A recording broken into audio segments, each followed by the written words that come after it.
What happened to BlackBerry? Facts that BlackBerry ignored and hence reg-rated later. In September 2018, BlackBerry announced they would stop making phones, which marks the end of an iconic product within the internet era.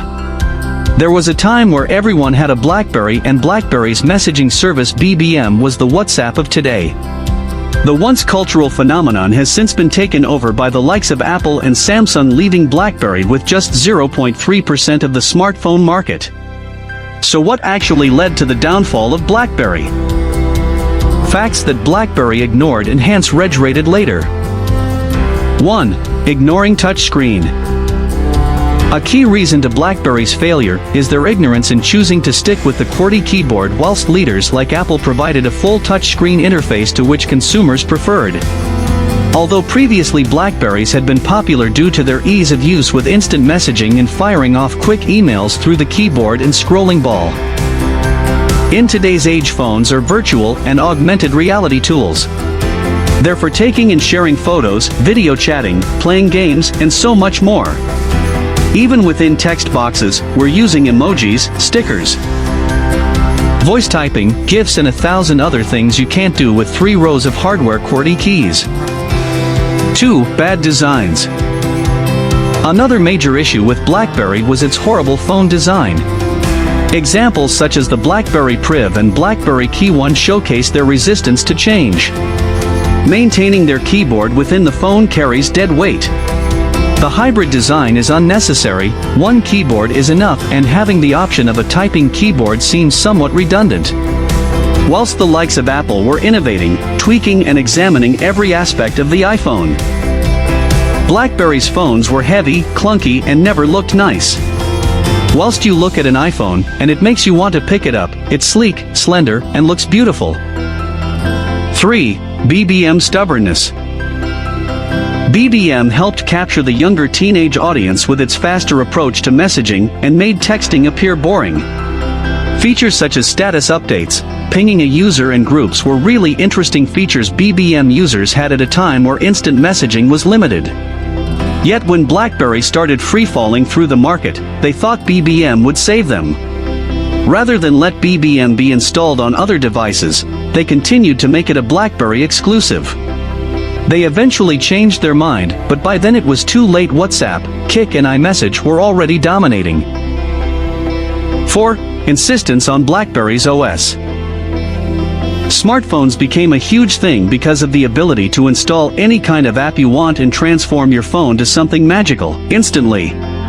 From games to productivity apps, the App Store provides a plethora of options to users. But with BlackBerry's OS you couldn't do this, and even today, there is only a small portion of apps available. Apps like Facebook and Twitter on the BlackBerry were also difficult to use, and you only got half a screen to view the content. 5. The corporate market. BlackBerry covered 2 main core markets within its prime: teenagers who used BBM, BlackBerry messaging service, and corporate professionals who used the phone for business use. The firm dominated the corporate market at a time when the ability to actually do meaningful work on a mobile device exploded. It also boasted the highly secure platform that ensured content was always encrypted and uncrackable. At least that was the claim until governments around the world started demanding access. BlackBerry always said that it would never cave into such demands, but rumors abounded that it had done so in nations such as India and Pakistan, no doubt unnerving some security managers. BlackBerry's success of selling to IT departments of huge corporations is what kept the momentum. Imagine the sales director of BlackBerry seeing 90% of all revenue coming from enterprise. It would have been easy for him to just focus on this market segment and forget that anything else existed. However, their neglect of not focusing on the consumer electronic market failed to appeal to the casual audience, which made up more of the market. 6. Underestimating the competition. Perhaps BlackBerry's greatest issue was its lack of respect for competition. While all the tumult and evolution was happening on the Android and Apple front, BlackBerry was more concerned with protecting what it already had instead of conquering new lands. It's the very definition of complacency to think that you have more room for error than you actually do.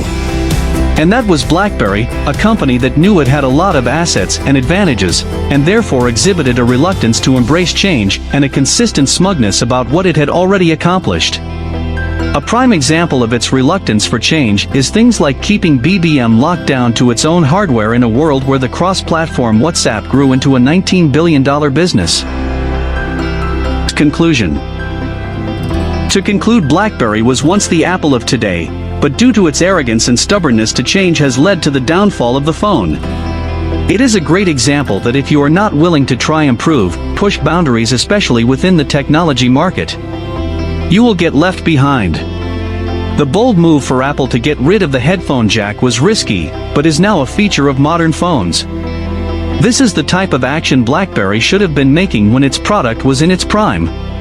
To summarize, BlackBerry's failure to adapt, lack of consumer insight and poor design led to the demise of BlackBerry.